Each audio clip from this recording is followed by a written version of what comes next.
அன்பான உறவுகளுக்கு வணக்கம். வீடியோக்குள்ள போறதுக்கு முன்னாடி இந்த சேனலை சப்ஸ்கிரைப் பண்ணாதவங்க சப்ஸ்கிரைப் பண்ணுங்க. நான் இன்னைக்கு சில்லுன்னு பாதாம் குல்ஃபி எப்படி செய்யறதுன்னு செஞ்சு காட்ட போறேன். வாங்க பார்க்கலாம். தேவையான பொருட்கள்: 1 கப் பால், 1 கப் சர்க்கரை, பாதாம் முந்திரி தேவையான அளவு. முந்திரி பாதாம மிக்ஸி ஜார்ல போட்டு ஒன்றும் பாதியமா அரைச்சிக்கலாம்.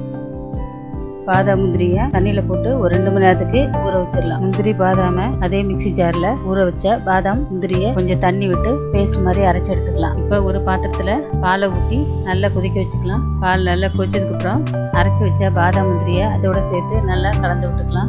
2 நிமிஷம் பாதாம் முந்திரியை பாலில் வேக விட்டுக்கலாம். இப்போ இதோட 1/2 கப் சர்க்கரையை சேர்த்துக்கலாம். தொடர்ந்து இதை நல்லா கலக்கி விட்டுட்டே இருக்கணும். இப்போ 1 பாதியமாக அரைச்சி வச்ச பாதாம் முந்திரியை இதோட கலந்துக்கலாம். இதை நம்ம ஒரு 10 நிமிஷம் ஆற விட்டுக்கலாம். இப்போ குல்ஃபிக்கு தேவையான மோல்டிங் எடுத்து வச்சுக்கலாம். இப்போ இந்த மோல்டிங்கில் பாதாம் மில்கை ஃபில் பண்ணிக்கலாம். நட்ஸு சாப்பிடாத குழந்தைங்களுக்கு இந்த மாதிரி நம்ம செஞ்சு கொடுத்தா அவங்க விரும்பி சாப்பிடுவாங்க. குட்டீஸ்லேருந்து பெரியவங்க வரைக்கும் எல்லா வயதினரும் இதை சாப்பிட்லாம். மோல்டிங்கை இப்போ கவர் பண்ணிக்கலாம். இதை ஃப்ரிட்ஜில் உள்ள ஃப்ரீசரில் ஒரு 10 மணி நேரம் நம்ம வச்சிடணும். அப்போ தான் நல்லா ஃப்ரீஸ் ஆகும். பாதாம் முந்திரி சாப்பிட்றதுனால நம்மளோட மூளை திறனை அதிகப்படுத்தும். 10 மணி நேரம் ஆச்சு. நம்ம ஃப்ரீசர்லேருந்து இப்போ இதை வெளியில் எடுத்துக்கலாம். இப்போ பாட்டத்தை சில் தண்ணி ஊற்றி லைட்டாக கழுவிக்கலாம். செரிமானத்துக்கு இது ரொம்ப உதவியாக இருக்குது. நம்மளுடைய எலும்புகளை நல்லா வலுவாக்கும்.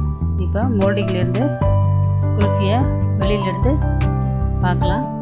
குல்ஃபி மோல்டிங்கில் ஒட்டாமல் வெளியில் வருது. ஸோ குல்ஃபி ரெடி ஆயிடுச்சு. ரூம் டெம்பரேச்சரில் இது மெல்ட் ஆயிரும். ஸோ இதை சீக்கிரமாக குழந்தைங்களுக்கு சாப்பிட கொடுத்துடலாம்.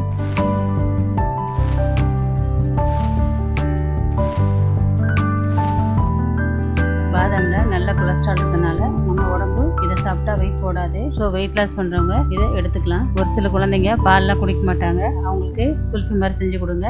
அவங்க இதை ரொம்ப விரும்பி சாப்பிடுவாங்க. குல்ஃபி ரெடி ஆயிடுச்சு. வாங்க சாப்பிடலாம். மீண்டும் அடுத்த ரெசிபியில் நான் உங்களை சந்திக்கிறேன். நன்றி, வணக்கம்.